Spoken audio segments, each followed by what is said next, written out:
Welcome to the BizDad podcast, where we dive into the melding of fathership and entrepreneurship with your host, the original BizDad himself, Adam Labar. Adam is a Christian, a former Air Force officer, a dad to 3 amazing kids, a coach, a real estate investor, and a business owner. On this podcast, he'll explore the unique journeys of amazing dads who are striving for greatness in both business and family. So whether you're a dad who is an aspiring entrepreneur, a seasoned business owner, or simply a man striving to be a better dad, get ready as the BizDad brings you conversations to inspire, challenge, and equip you to be a better dad and entrepreneur. And now, here's Adam.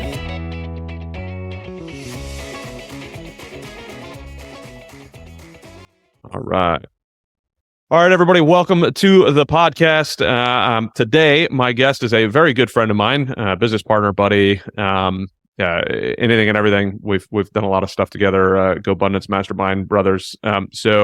Sergio, welcome to the podcast. Happy to have you. If you can, tell us a little bit about yourself, what you do, and then we'll jump into being very dad focused.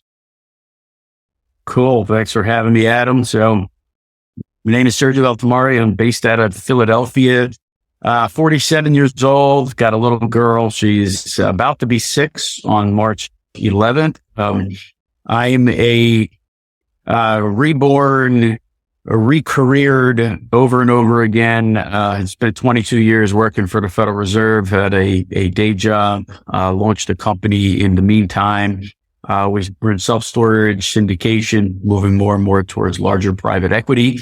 My wife, daughter, and I are very close and tight as you might expect. And so my whole objective in life is to find that right amount of balance between creating a legacy wealth and doing what I enjoy, which is now building a company and spending as much time with my family, while also doing my best to create or at least allow for my child to be, develop her own way and kind of learn from my mistakes, things that I wish that my parents did or didn't do. And, along the way, just enjoy the ride and the journey.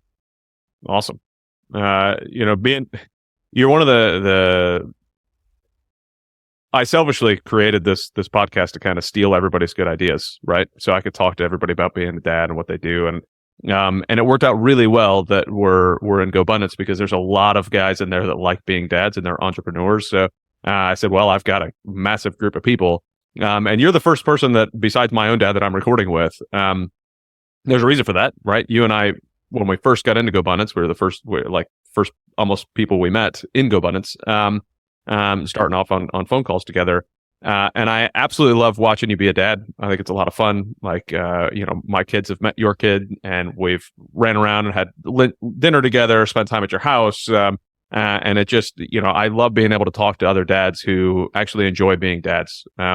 I was in the military for a long time, and there was a lot of dads that just seemed like that was like their extracurricular thing that they happen to do on the weekends sometimes, and that always broke my heart.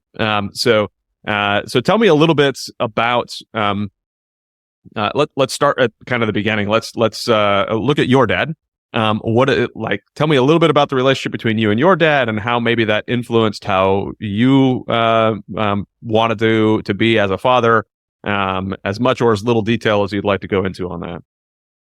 Cool. So you'll probably get a little bit philosophical here, because my relationship with my dad has taken me on a journey of self-reflection, awareness. My dad had mental issues. My father passed away. Now it's been 7 years. Just recently, just recently. And so, my dad was very much raised very traditional and conventional. If you look at the fundamentals of life, it's to survive and reproduce.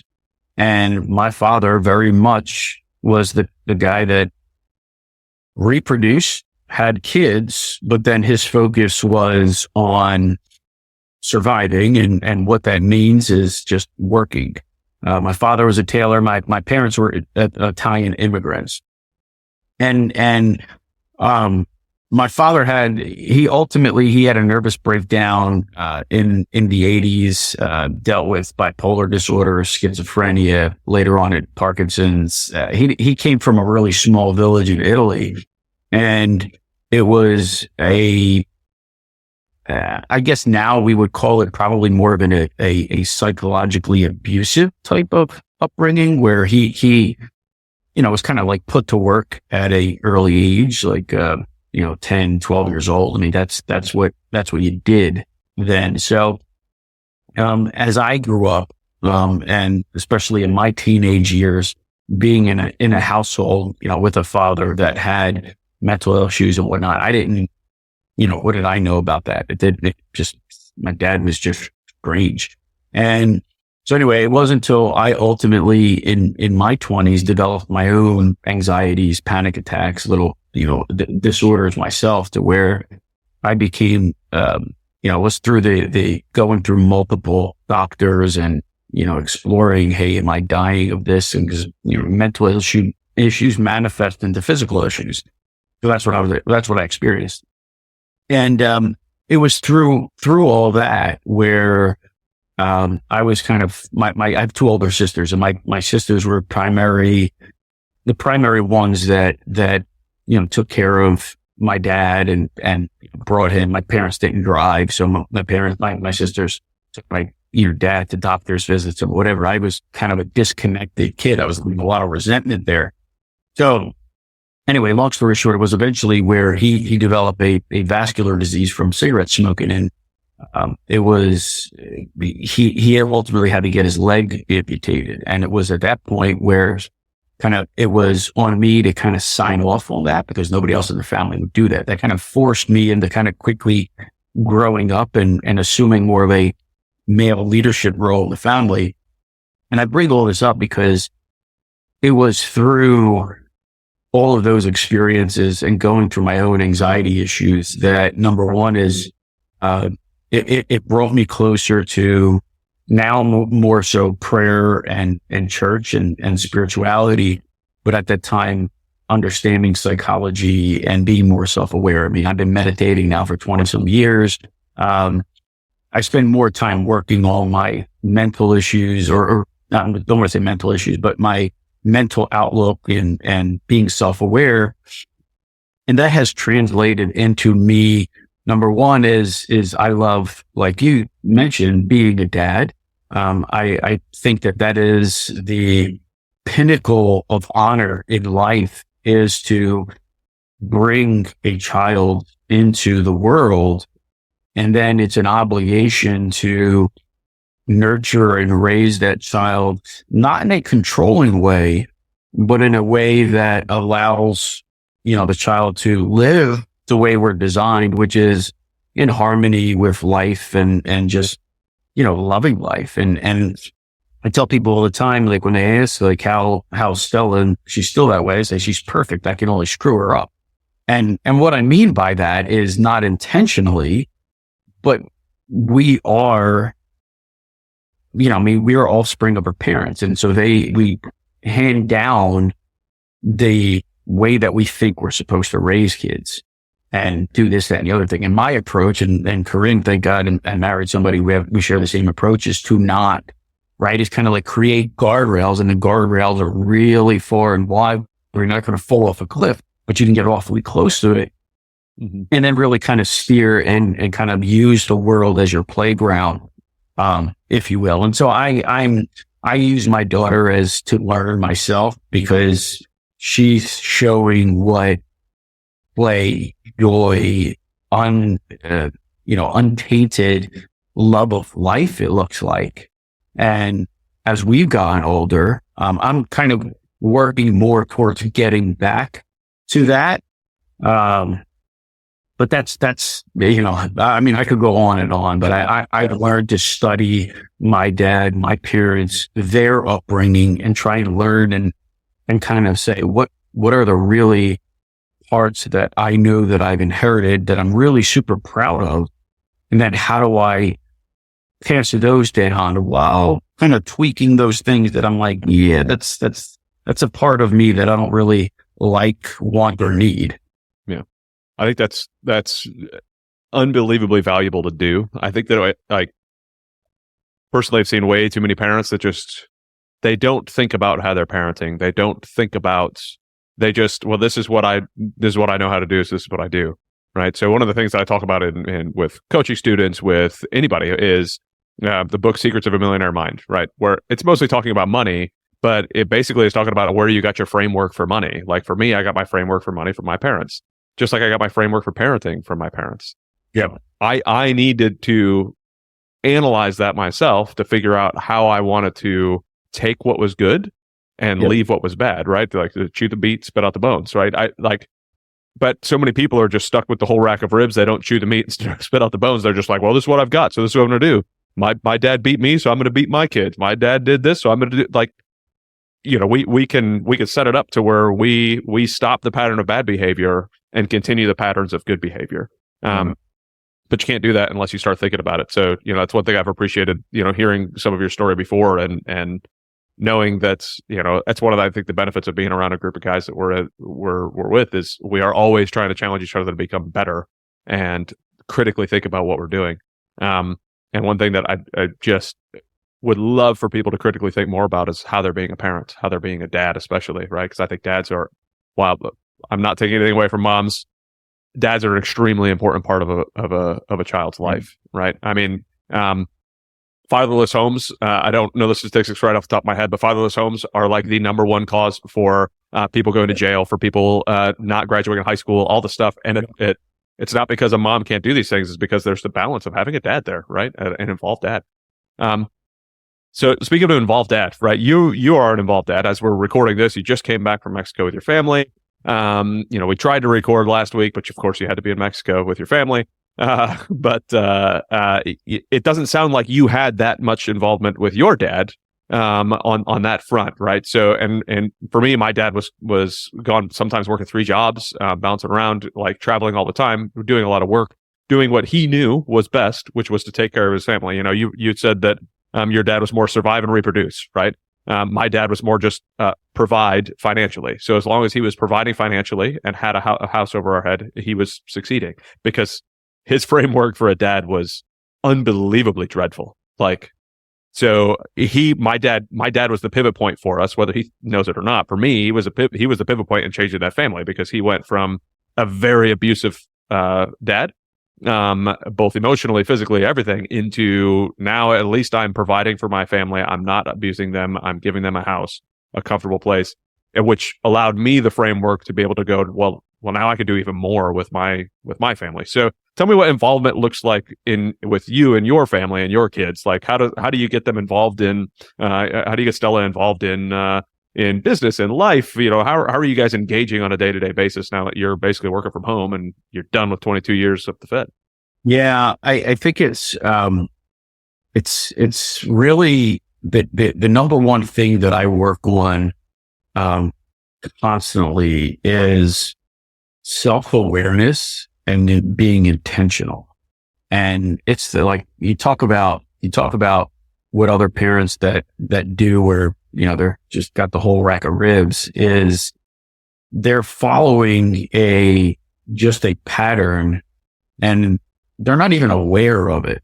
And it's very easy to do that. I mean, the technology has been huge part of losing or being disconnected from reality and life. And so most people kind of operate living by a script. So it starts with self-awareness and being intentional. Now, is it perfect? No, but there's if you look at the opposite extremes, and one is being, worse bad habits, right? Constantly being on your phone and kind of giving your, the typical parent giving your kid lip service while they're not even paying attention, not realizing the actual impact that alone is having with the child, keenly aware that mom or dad is not paying attention. To the opposite, being fully engaged, fully present, So it starts with that. It starts with being aware. It starts with, and for me, it's about being intentional and giving 100%, is a perfect no, giving 100% in whatever I am doing or trying to. Now, if I'll be perfectly honest in saying if we're watching a cartoon that Stella really enjoys and I've got no interest in, then you're going to see my attention get pulled into, work or whatever. But I try to balance that by being as intentional as possible, as often as possible when we're together. And it also goes back to, and a big part of this conversation is, and being a strong parent is, it can't be understated, of leading by example. Kids do what you're doing, not what you say. And that I'm very, very much aware of that. So when I see Stella acting in a way that I look and say, I do not approve, it's pretty obvious where that came from. She's mirroring me. She's mirroring my wife. If it's something that's outside of the house, then it's my job to kind of course correct that. But it also comes down to how my relationship with Corinne and my wife, that is, he's talking about framework, right? That is the framework of, and beyond that, how I show up at work, how I show up at church, how I show up with relationships. That's what I'm instilling. So it's not about, let me lecture you on X, Y, and Z. Let me lead by example. That is very, very difficult. Most people can't get that part right. And that to me is very motivating. I'll give you an example. I haven't had a drink in, since August of 21 now. And a big part of that was, it starts with my own ADD and my own issues and trying to kind of be as balanced as possible. But I also, was aware that my dad was, probably more of a functional alcoholic, like a lot of people are, that, I only have one or two drinks. And I know a lot of these people that say that, but then when I'm with them, it's 4 or 5. It's not 1 or 2, right? So you tell yourself it's 1 or 2, and then you kind of like veer off kilter. But so aside, I like to tie areas of life that I'm correcting to a greater purpose. So for that, the easiest thing to do is I don't want my daughter growing up remembering me with a glass of wine or whatever in my hand. I don't want that to be her memory.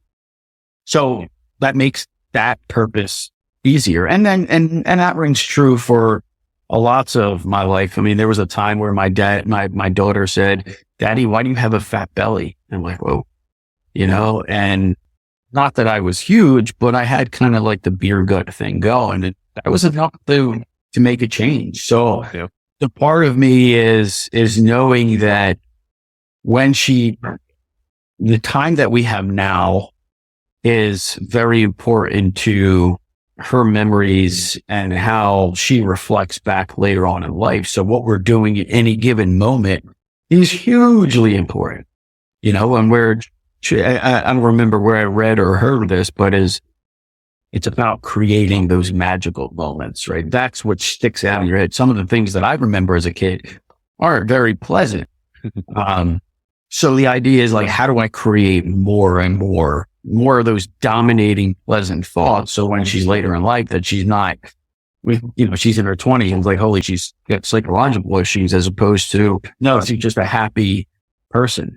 So that was probably a long-winded way of answering that, but I don't even remember the question, but no, that's perfect. Yeah. So I think, boy, there was a lot to pull out there. So the two key words that you hit on were self-awareness and intentionality. So, I think that one of the things we talk about a lot in business stuff is, why, like, why are you doing what you're doing? Right. And you're applying that as a dad as well. Why is it that I'm, when it comes to my child, why is it that I'm like, not that you're carrying a glass of wine because of your child, but I'm carrying this glass of wine. What is that doing to my child, or what is my child going to think about that? What's Stella thinking as I'm carrying this? You know, I'm a Scotch guy, right? So if I'm carrying a glass of Scotch every day, you know, what is my son taking away from that? You know, and there's got to be a why there. Like, so everything that you know, I struggle a lot with the kiddos in various different ways, right? And the one thing, you know, I was sending a message. I get really engaged in work, as I know you do as well. Get really focused. There was a kids event recently at my kid's school, and my sister-in-law was like, "Hey, if you're not going to be able to make it, don't worry. You know, Tio David, you know, Uncle David's going to be there." So, you know, not a big deal. And I had to pause for a second and go, man, like there's got to be a view from that outside of work is coming first, right? And I had to slap myself in the face a little bit and say that there's a reason I left the military after 18 years, 15 and a half active and a couple reserve years in the middle. So I left so that I could spend more time with my kids. And if I forget that because I just replaced one job with another job, not started to build something so that I could have the freedom to be able to do what I want with my kids, and I'm forgetting, right? So it comes again back to that why. Why am I sitting in front of this computer talking to you to help me be a better dad? Why am I sitting in front of this computer to do work? Is to help provide the freedom to go be a dad and go travel when I want to with my kids and be able to pick them up from school and drop them off. And what a blessing, you know? And if we're putting our that lens on all the time and go, okay, well, why am is what I'm doing making for a healthy, more prosperous child and family? If it's not, then I may need to rethink that, right? Because that's what's got to be most important for me. It's my God, my wife, my kids, right?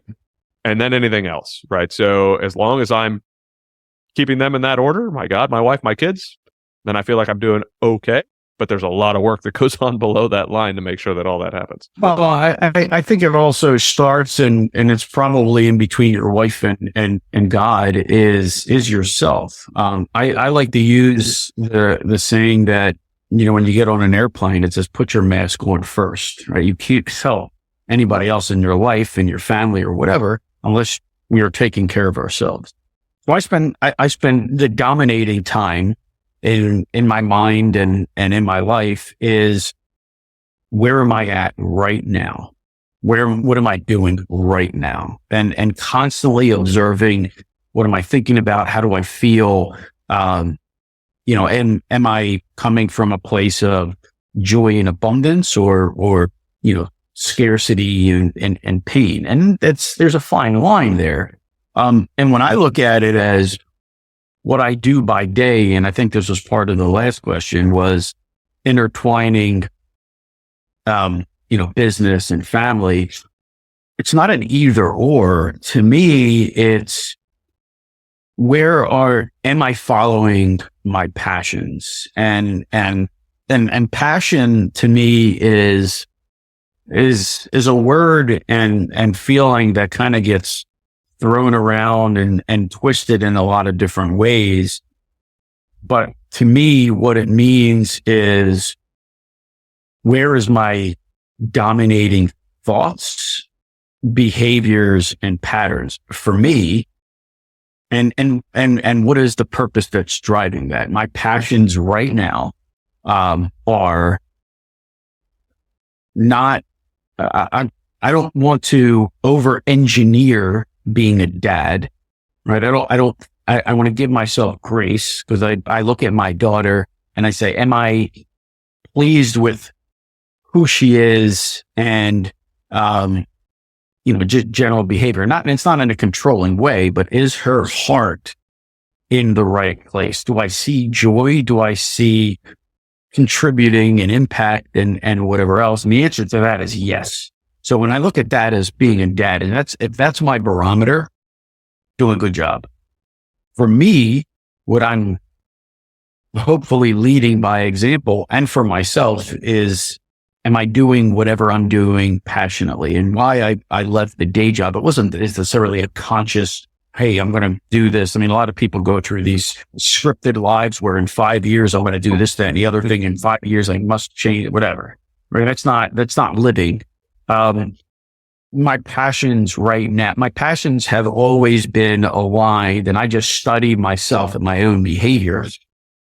My passions are around community and servitude and serving the people around me. Obviously, the folks in my home are paramount to that, but there's a greater impact. So for me, what I'm doing and what I'm building is a company that is anchored in contributing an impact, right? That's to our investors generating returns, to the customers, to our renting or self-storage units, and to our team, right? Building a company where we've got a team of people that want to work together. And I love the team thing, right? I use a lot of team analogies in even relating with the folks that I work with, because if we are collectively succeeding, then we're all going to have our own contribution, and all feel that we're contributing. Everybody wants to contribute.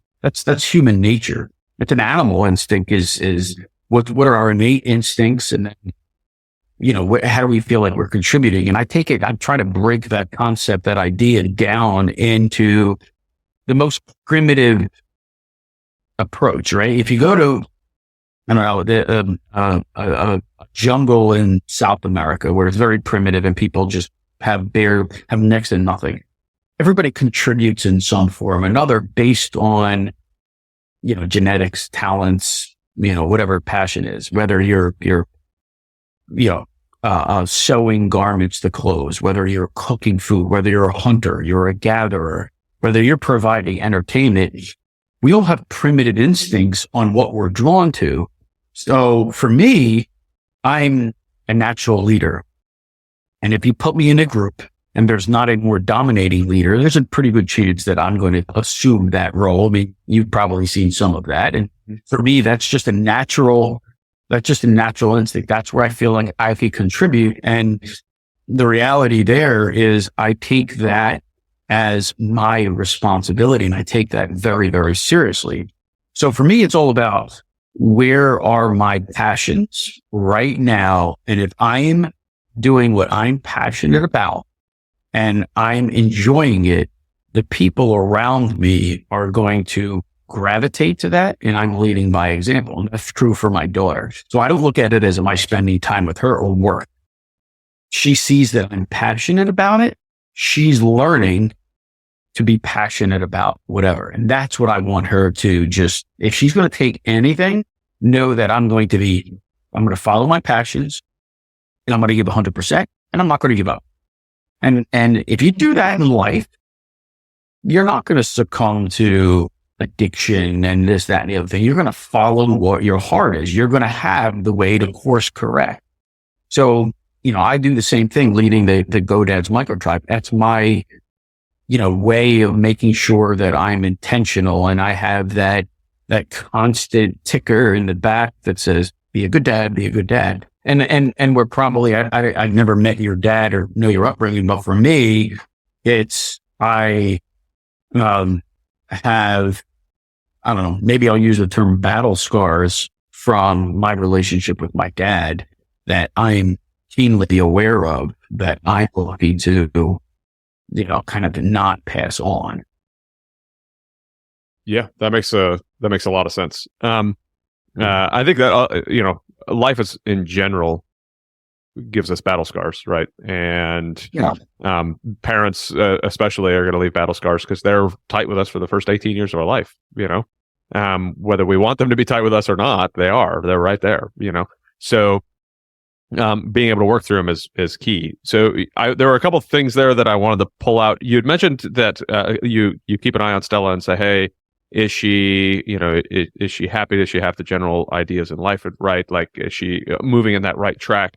Tell me about times where you're not seeing that and how you've been able to kind of course correct it so that, you could say, okay, well, is it something I'm doing? Is it something that my wife's doing? Is it something that outside is doing? So like some example where you saw that she was not on the track that you wanted her on. And then how did you work on getting that corrected?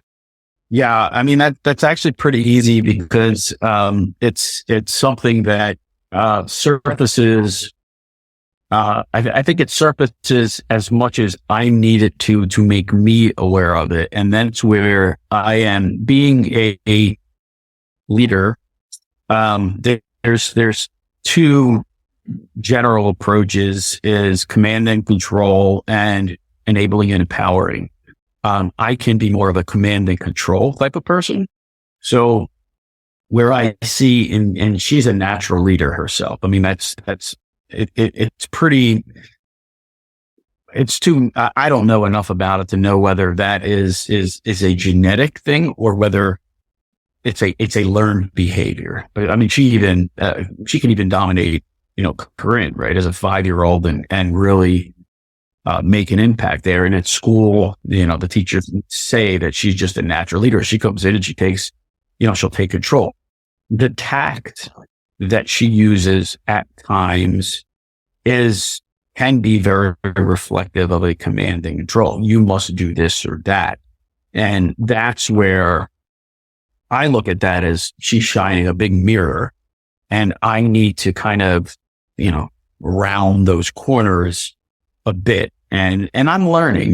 To me, it's a learning experience. And it's like, what got you to a certain point is not going to get you, beyond that. So I look at it as we're on a continuous journey of growth and I always say you're either growing or you're dying. And for me, my own growth journey, it's about I'm not looking to be a perfect human, no such thing, right? Even you can go back to, maybe Jesus Christ was, but aside from that, it's not about that, but it's the continuous growth and being comfortable with who I am and what I'm doing.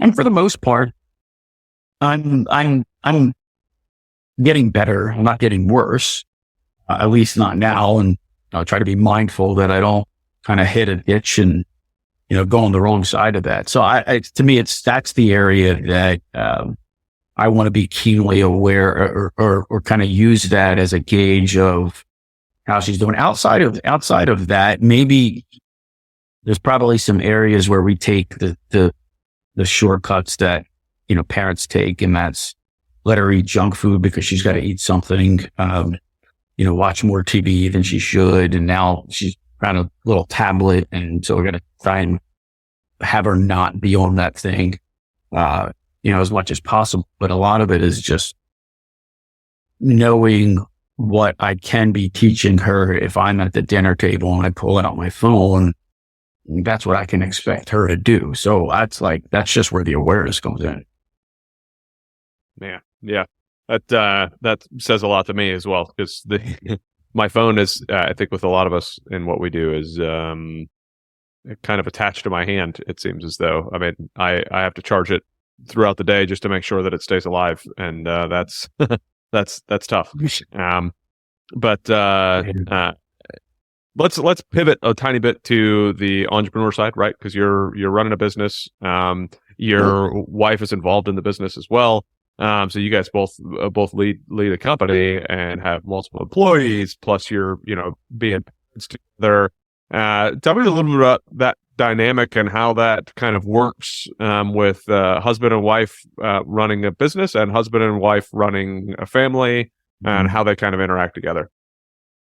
Yeah, it's certainly not for the faint of heart and not easy to do. I think over the years, once we started, it was always important for us to make sure that we have a lane, and kind of veered into different lanes and together many times. And, as we initially, like any company, you start with both of us doing everything and kind of like, whatever needs to be done. And now that we have a larger team, through trial and error and through business practices, coaching, and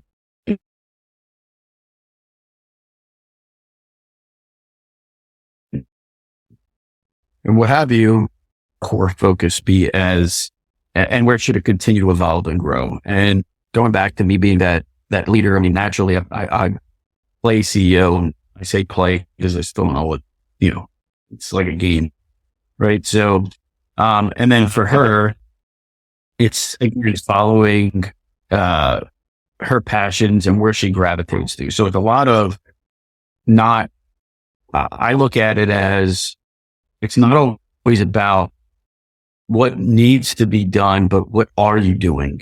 And whatever you are doing is probably more indicative of where you should double down and spend more time in. Now, I say that with the caveat that is an evolutionary process, and that as the company grows, then my role kind of changes and needs to grow with it. I'm a natural technician, so I can't be in systems for the company to be successful. But I think at home, in our relationship is really anchored in communication, and that's communicating through certainly language and talking a lot. Our essentially our drive into drop Stella off at school and into the office is a business meeting. Our drive home is typically a business meeting. Even sometimes at dinner, it turns into a business meeting. It's very important that we are, number one is that we're constantly talking about why we're doing what we're doing. And it's not about money for us. It's never been. And it's all about, again, following what we're passionate about. We're passionate about contributing, sharing, and impact. And our business and our company is just a vehicle there. And we happen to choose real estate and now self-storage just because it's got characteristics of a lot of cool things. It's business. It's a hard assets. It's all about compounding wealth. And that's a conversation for another time, but it really comes down to being aware of constantly communicating. If we have disagreements, knowing that there's that's going to happen, knowing that just being mindful of how we're communicating. Is it perfect? No. I'm just as guilty if I get into a mood. It's not going to be pretty, but it's like the continuous growth, just being aware of it, and really just trying to be better and incrementally better. I know that if I have an emotional reaction, that's probably not the best time to talk about something. So the personal growth journey, we're both on it. We both have coaches. And that's probably the hardest thing is you have to go find people that are just going to give you honest answers, and evaluate you and what you're doing and have a level of experience that you can have confidence that you're going to learn from. And then obviously there's the interpersonal, relationship that's not about business is critical. Sharing, making sure that we're constantly on the same page with Stella and what we're looking to teach her and how do we reflect.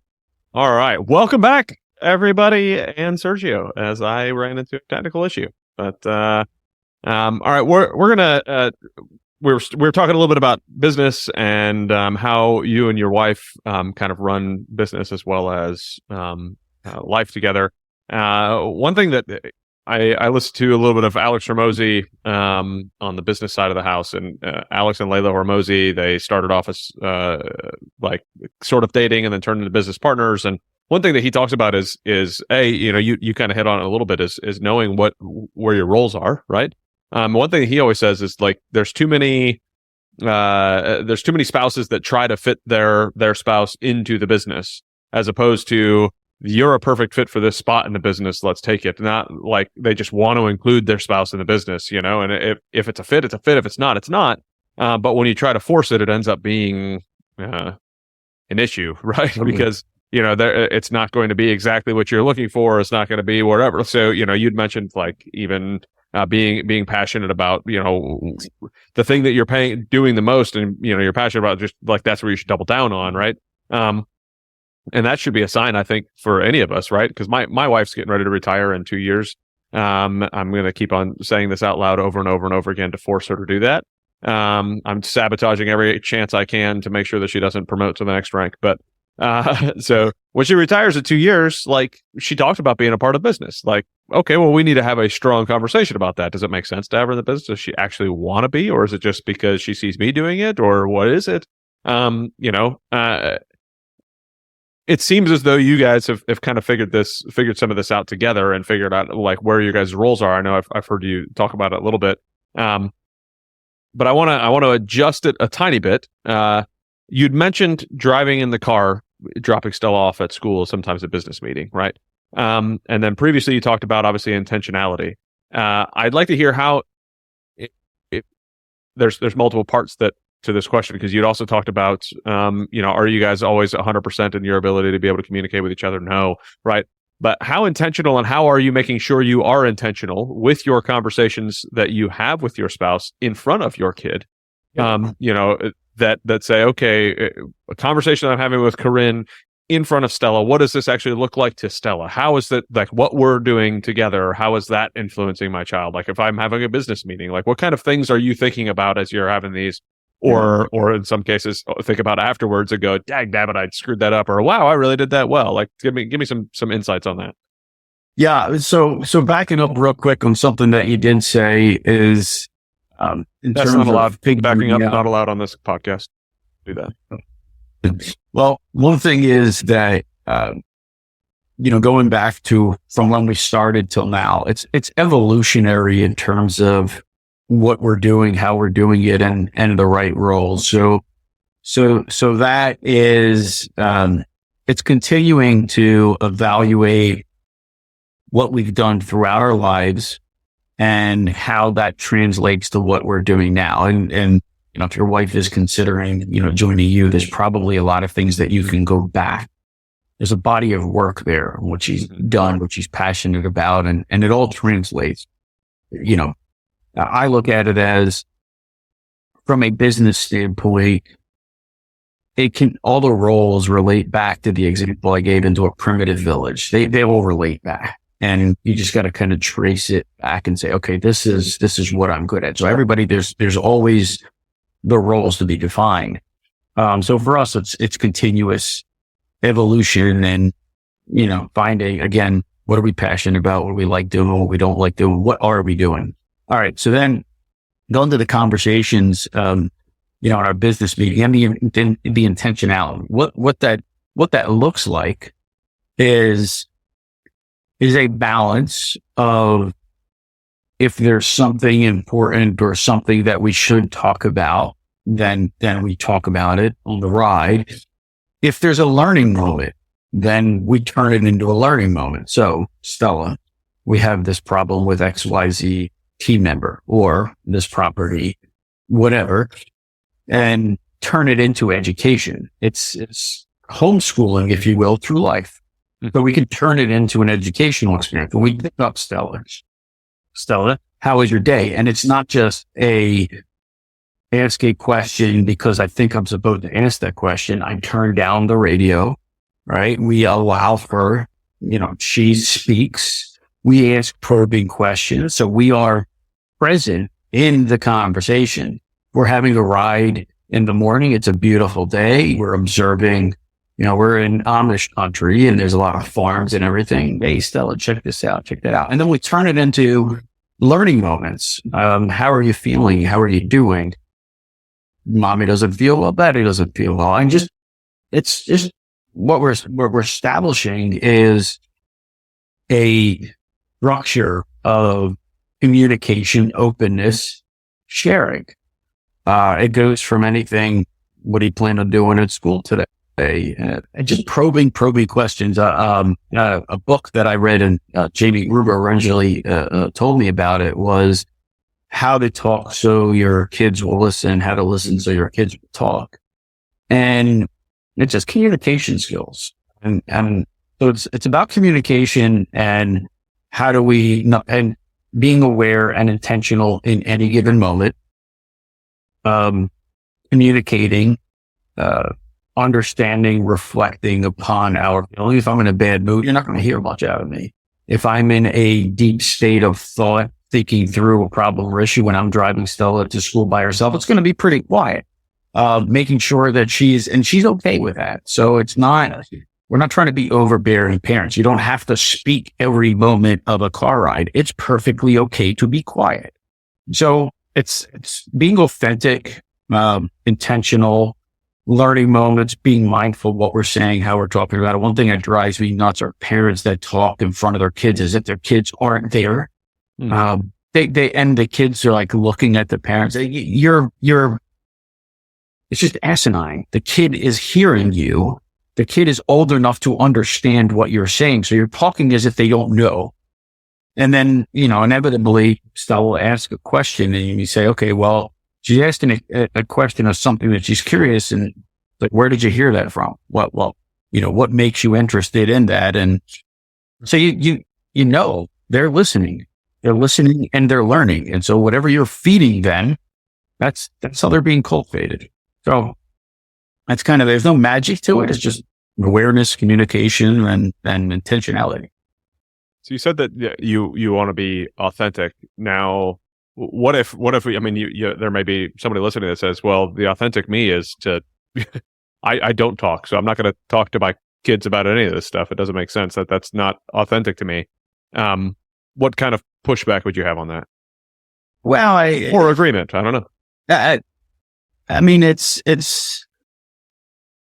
communication is a fundamental requirement, in life. Unless you have some sort of physical limitation, you can't hear, can't speak, whatever. Mm-hmm. Communication is paramount. I would say if somebody says, I just don't want to or don't like to talk, question I have is why? Yeah. Isn't it? Do you lack confidence in your ideas, your thoughts? Why? They generally like quietness. Okay, maybe, but is there another way? Communication just doesn't have to be oral, right? It can be, through touch and whatever, as long as it's understood by the people around you where you're at. Then, I'm not going to try and I would never say change who you are, but understanding who you are and making sure that the people that are around you and you care about and care about you are aware as well. If it's a sign of an underlying issue of, depression or whatever, then obviously you want to get the root of that. But, that's typically where I see that type of thing go is it's more of a, you could even go back to the framework of like why we started talking about your dad and why I had my dad on the first podcast, just to look at where, how it is that we started to become where we are now.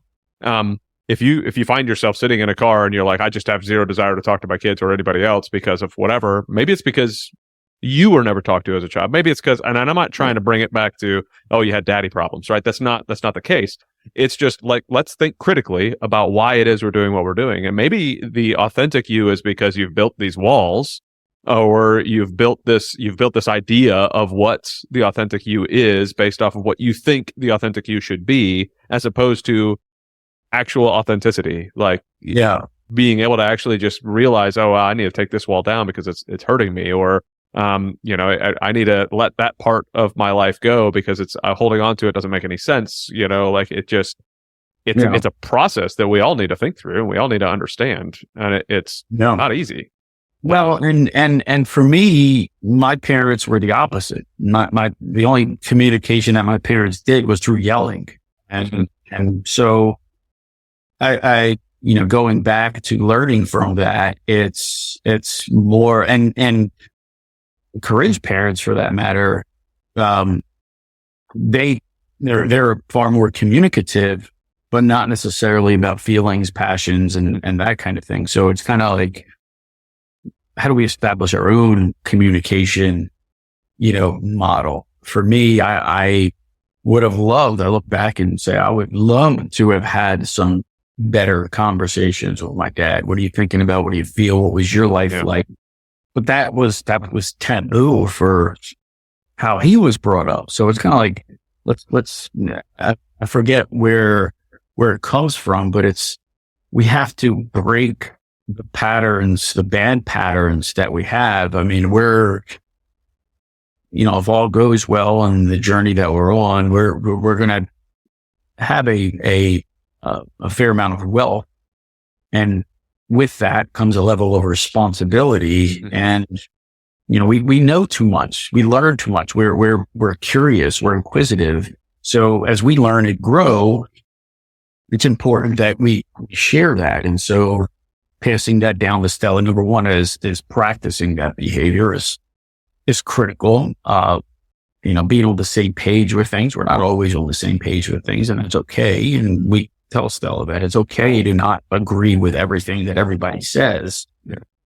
But let's have some critical thinking. Let's not just make it based on emotion and, that kind of thing. And that, I think this, making decisions based off emotion is almost always a bad idea. Like almost always a bad idea. It's like, I'm a very logical thinker anyway, so it's hard for me to every time that I've made a decision off of emotion, I've realized how terrible of a decision it was later on, which has only confirmed my bias towards being a logical thinker.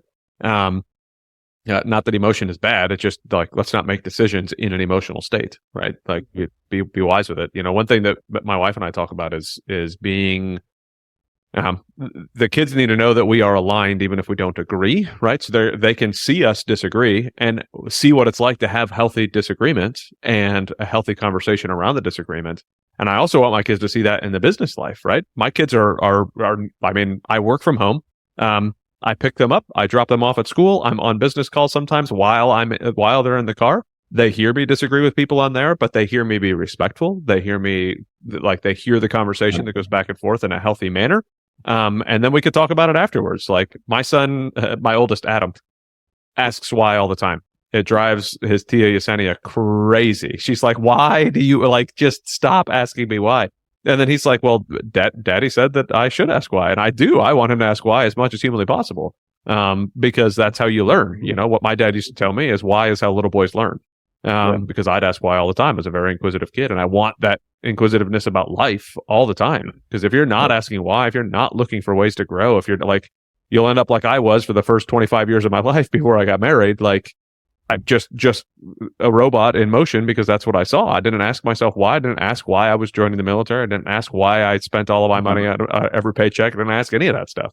I didn't ask why I had an argument with somebody at work. It was just, I did. This is just how I go through life, Well, I want my kids to see the right way. The answer to that why is even more important. And I was always a curious kid, and even to this day, I'm very well known as asking a lot of questions because that's how we learn. Yep. But when kids and kids, their brain is expanding, they're a sponge, they want to learn. And if you give them garbage answers, you're feeding them with garbage. So to say, Daddy, why is the tree green? And it's not a really probing, let's understand why that tree is green. And you just say, because God says so. Well, guess what? You didn't teach anything in that moment. Yeah. You just said, kid, you're an idiot, and I'm just going to give you an answer. That's not really helpful. But if you start to go into, if you don't know the answer, then you just say, well, Stella, I don't know the answer, but when we go home, let's go figure it out. Let's research it. And it turns into a moment of not only answering the question why trees are green, but the critical thinking, the research, and everything else. And I mean, if I could teach my kids, my wife and I have talked about it.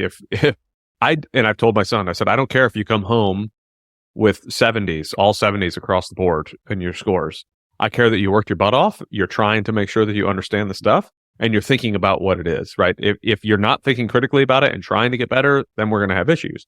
But if you're working your hardest, you're doing these things, then go for it. But I need to teach you that same thing, which means even in my day-to-day stuff, if I am not getting something the way that I want it to be, because I have a tendency to be a perfectionist, and it's biting me in the butt because my kid saw it for a lot of years. Now he is a perfectionist, if I'm not paying attention to that, then that's what I'm showing my kid is that, if you don't get exactly what you want, then it's game over. And again, to go back to your point, not what we say, it's what we do. So I need to pay attention to that greatly.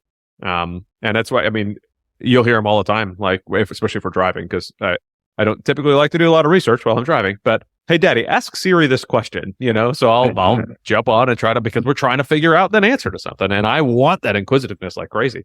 And I do the same thing with the business. So I was like sitting down with my son and I said, hey, let's talk about investing. Like, he had no idea what I was talking about. I think he was 6 at the time, 6, maybe 7.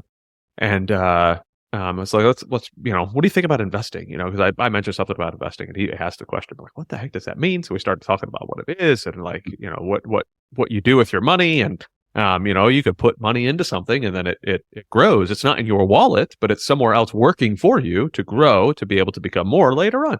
And I was like, I'm thinking about investing in a house for you. What do you think about that? He's like, yeah, I think that'd be awesome. I said, do you think you'd want to invest money in that? Yeah, I think I could invest $100 in that, right? He just got excited. I think we could do this, right? And it became a thing where, because he asked a question, we were able to use it as a learning point. We were able to start talking about it. Now I want to buy him a house. I've kind of adjusted that a little bit. I want to start my plan is to start a vending machine business for him. Because I started thinking about it going, all right, HVACs are not very relatable to an 8-year-old. But a bag of Doritos is. So if I can see him go to Sam's Club, buy these bags of Doritos, go with me, load up the thing, pull out the money, see what the work is taking, and grow this business. Now he gets to see, oh man, and of course, one of the first questions, can I eat one of the bags of Doritos? Like, well, buddy, technically that would be a business expense, right? I mean, you're charging it to the bit, so he wants to do all that, but it's all because he asks questions, and I'm trying to be intentional with it, right? And it's exciting to me, because I want to involve my kids in the business, right? I want them to be involved. I don't want, I was talking to somebody else recently about, hey, you're going to want your kid to join the military like you and your wife. And I said, I want my kid to join the military if he wants to. I don't want it to be the only option. I don't want him to grow up and go, well, I mean, I'm joining the Air Force because that's what my parents did. And I want there to be multiple options, and he chooses that one for a strategic reason, like for a reason, not just because mommy and daddy did it, so I'm going to go do it. Exactly. I think that teaching them and guiding them now, and showing them, now they've got a little sister on the way, right? So now we're like, oh man, this is I want my oldest now to even think about, what do I do in front of my little sister, and the whys behind all of it, and how are we behaving, and what are we doing, and being leaders. And if they're strong leaders, maybe they will choose the military. If they're if that like they just want to lead in that capacity, but really hoping secretly they don't want to do that. But if they do, it is what it is. Like I'm here to support them. Yep. That's it. But so when it comes to involvement in the business, I know you talked about you'll have conversations based off of what you guys have going on in the business. Do you have any plans to involve Stella in the business, either at this age, at a later age, at whenever, or is it more just we'll see? I mean, similar to your answer with when it comes to the military, we'll see what she gravitates to. If she shows an interest, she can start. I'll hire her next week. When we had our property management business and we were in residential, Doreen would take her, to do showings. We had Stella helping, and we had coin operated laundry machines and counting coins. So it's like exposing her to elements of as far and wide of life as possible, and see what she gravitates to.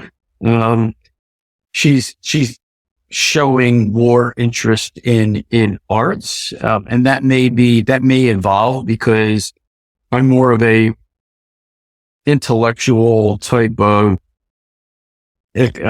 experimental type of person, that in some cases she's we do little science stuff and things like that. So it really comes down to, she's got to show an interest and something that she wants to do, and I will be aware of that and provide for her for the avenue to do so. And outside of that, there's not going to be, like you said, I'm not forcing anything. She wants it, it's there. If she doesn't, that's okay too. I don't want her to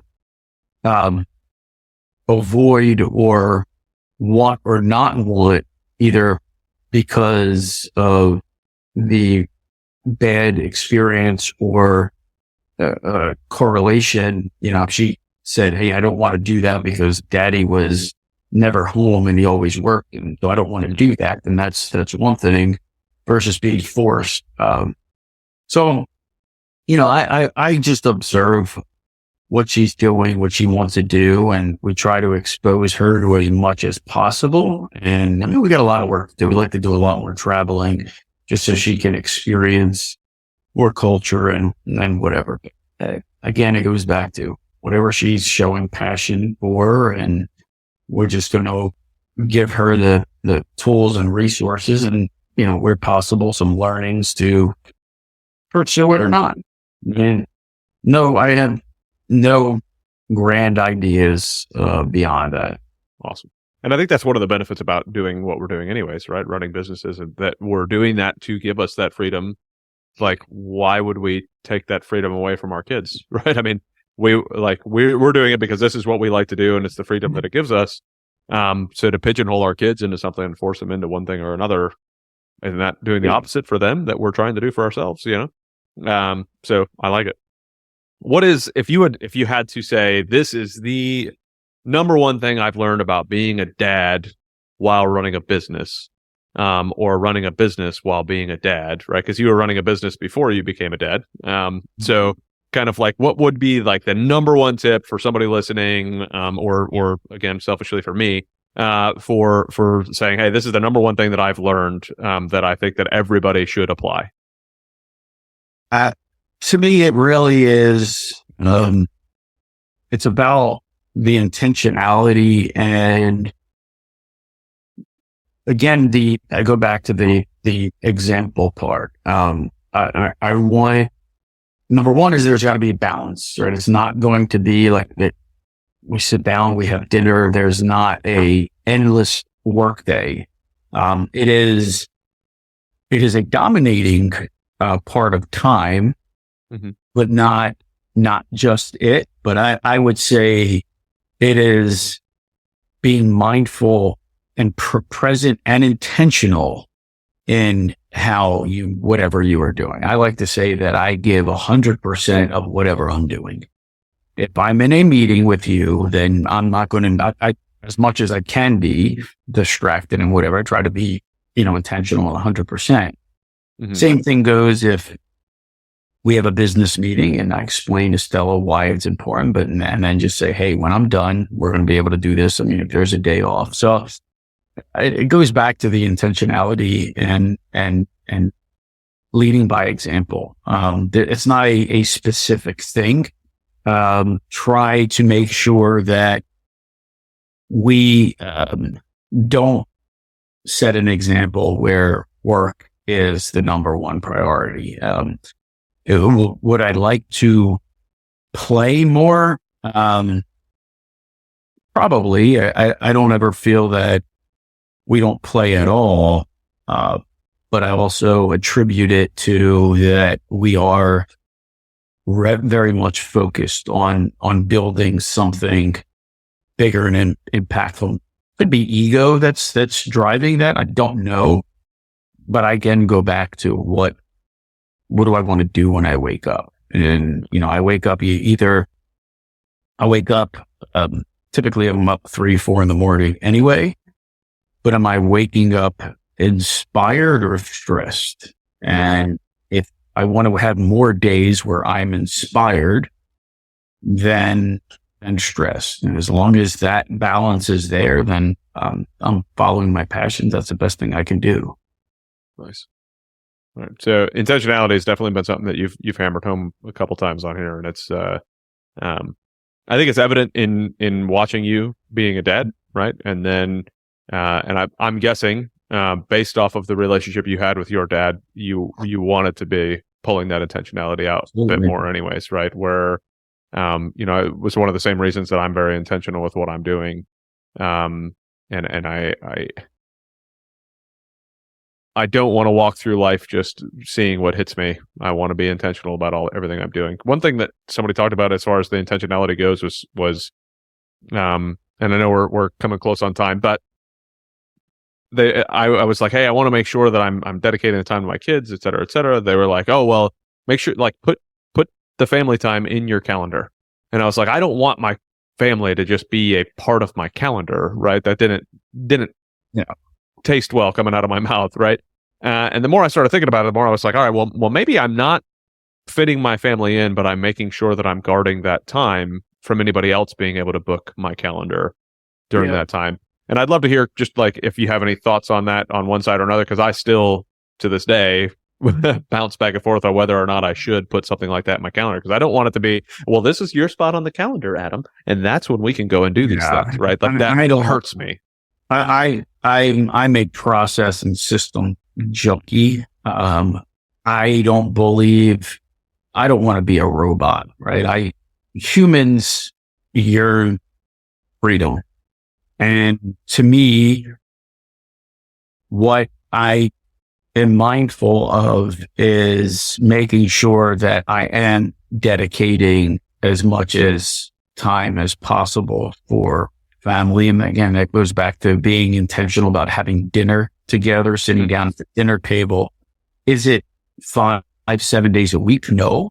But it's balanced enough where I don't see it as a problem. So it's constant evaluation and probing. How are we doing? We try to check in as much as possible, but I give, like I said, I'm up 3-4 in the morning and my brain is nonstop. Come 4 or 5 o'clock, I don't have a whole lot left to give from an intellectual work productivity perspective. And, so then it's about, not to sound corny, but it's about giving my heart to family. Let's be intentional there and going into, by day, my brain has to crank through work and there's a physical component to that. When I'm through my work day, and I try to not be that way every single day, I feel like I just boxed 12 rounds. I gave it my all. And then I need to allocate the focus time. And then that goes back to what we were talking about on vacation. We go away for 2 weeks and I like to vacation hard, right? We're there. We're going to be adventure. We're going to celebrate the hard work that we've done. For better or worse, I'm a big believer in working hard and celebrating. That to me feels good. Crazy as it sounds, but sometimes I don't do something because I don't feel that I've earned it, or that it is, and this could be, psychological baggage, whatever. I'm figuring that out and not going to be perfect. But when we are going to do something, let's do it well and good. Let's not have some half-ass. If we're going to have dinner, we're going to say grace. We're going to have a focused dinner. Try to establish that. Is it perfect? No. Is it ever going to be perfect? Hell no. But I'm not going to be a robot and say, I'm going to schedule as thing. I mean, we put things on our calendar that are truly appointments that we have to be somewhere and do something. But I'm not into just like, hey, this is if like your point, if I need something to remind me, it's not intentional. Yeah. That's the bottom line. And I'm not trying to be a robot. I mean, there's tons of books out there where people say, oh, this is the schedule you have every day. And I like to think that I'm highly productive and not every single day is going to be that robotic day that I'm strong and I've done this, I've achieved that. I mean, get the hell out of here. That's bullshit. I mean, we're human, right? We're born with emotions and senses, and the goal is to love and appreciate all of those things, right? Joy, pain, sympathy, empathy, being down, crying. So feel all of life. Don't try and just say, hey, you see some of these people that are just generally happy all the time. Well, if that's the case, then you're probably, I question a lot of that. So try to live life as full as possible. Yeah, makes sense. I love it. All right. Well, we are tapped out on our time here. We and I both have to get back to our busy schedules that we were just talking about, right? Being intentional with our time. So if anybody wants to reach out to you, how would they do that? How would they find you? Maybe they want to invest with you. Maybe they want to just, pick your brain about being a dad. Where can we send them? So I'm on Facebook. I hate Facebook, but I'm there. Sergio Altomare. You can find me on LinkedIn, Sergio at HFireHoldings.com. You want to get on our private mailing list, investwithsergio.com kind of takes you to our, investment company platform. So reach out. I love sharing, like talking about just life in general. So awesome. Well, full disclosure, I am invested with you on deals, right? And awesome. We've got all of our families have met. Both of our families have met. The kids are still going to hang out together. Looking forward to the next time. We definitely need to plan something out. But thank you so much, Sergio, for jumping on with me. I appreciate it. And we'll see you around. Appreciate you, brother. Take care. Right. Later.